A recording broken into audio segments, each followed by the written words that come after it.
Hey,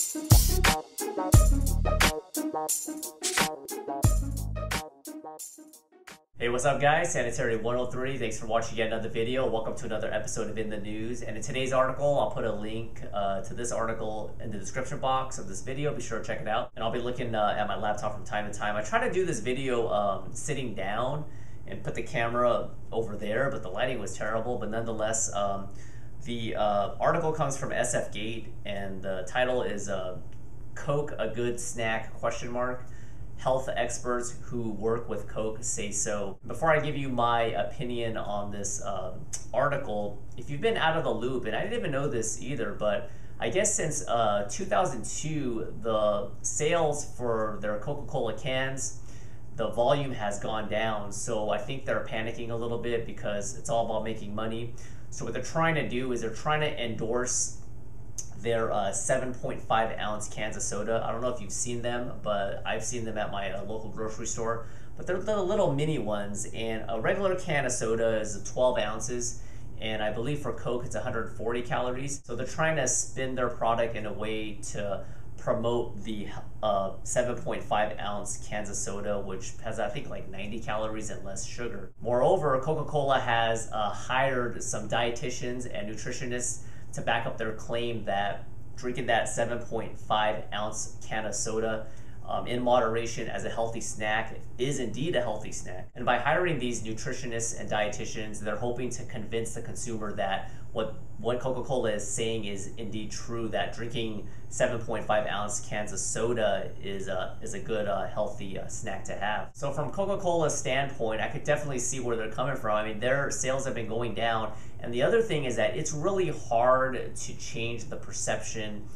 of people in general, and Coca-Cola has been under fire. They've been blamed partially over the obesity epidemic, so they're definitely under fire. And that public perception of soda, it's going to be hard to change. So they're scrambling, getting those dietitians, they're getting those nutritionists, and they're trying to convince you, the consumer, to buy their product. And backpedaling real briefly with respect to how I mentioned that it's hard to change the perception of the consumer, because the majority of consumers know that soda is not good for you. Coca-Cola has taken another step, and they've introduced sponsored content by having these dietitians and nutritionists vouch for the idea and the concept that the 7.5 ounce can of soda is supposed to be healthy for you. From the naked eye, that might be okay, but one of the potential drawbacks, and that's one of the focuses of this article, is that Coca-Cola, because they're using the sponsored content, they're positioning these articles by using these dietitians. They're paid, remember, they're paid to basically say what Coke wants them to say, and they're formulating these articles in a way to make it seem like it's not really sponsored content. Sponsored content in a way is basically an ad. Like I said, it's hard to change the public's perception of Coca-Cola. They could try to just place an ad, have a picture of a 7.5 ounce can of soda, and right on top of it write, oh, here, this is a healthy snack. But how successful is that going to be? It's not going to be very successful. So what they're doing is they're being very slick about it. They're posting these articles and their sponsored content, but a lot of people that are reading this content, they don't know that these dietitians are being paid for it. And that's where ethics comes into play, and that's some of the issues that are on the forefront. And one quick quote from Kelly McBride. She teaches media ethics at Palantir Institute. Said the phrasing of the disclosure that the author is a consultant, quote, for food companies, including Coca-Cola, doesn't make it clear the author was specifically paid by Coke for the column. And some other institutes, the Academy of Nutrition and Dietetics, they're a professional group of dietitians that have a certain code of ethics, and they wanted their opinion on the matter. And they said that it's going to take a long formal process, so it's kind of up in the air. So my overall thoughts on this article, I understand where Coke is coming from a financial standpoint. They're scrambling to make money, but it's a little bit sketchy and a little misleading to hire dietitians and nutritionists, pay them an undisclosed amount of money to tell the consumer what they want to hear. And to make matters worse, by putting it in an article and in a column, and not really tell the consumer that these people were paid, and they try to mask it as a consultant, it's a little bit misleading and a little bit dishonest as far as I'm concerned. And one lady that they quoted, she actually works for Coca Cola. I kind of have a little bit of a bone to pick with her. Her name is Robin Flips. She's a dietitian who wrote the sponsored article for Coke. Check this out. She indicated that she would suggest drinking mini cans of Coke even if she wasn't paid. I don't know about that.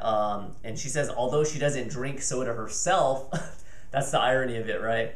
Although she doesn't drink the soda herself, she said that smaller cans are a way for people who like soda to enjoy it sensibly. That is true, but it's kind of like, it's almost better just to not drink it altogether. It's kind of, I mean, I don't want to compare it to like smoking, but as an example, it's like paying someone to say, well, there's 2 cigarettes a day, cut it down to 1, or you smoke half a pack, cut down to 5, and just enjoy it sensibly. That might be a little bit more of a severe example with smoking, but you kind of catch my drift. And also with the Flips girl, it says that she has worked with Coca Cola and the American Beverage Association for many, many years. Her roles have included sending out messages on social media refuting the idea that sugary drinks are to blame for obesity, and making herself available as an expert for news outlets. She's essentially the spokesperson and mouthpiece that's getting paid an undisclosed amount to just try to fend off all the public perception of how sugary drinks are bad, and for the most part they are bad. And last but not least, this one girl at the end of the article named Sylvia Klinger.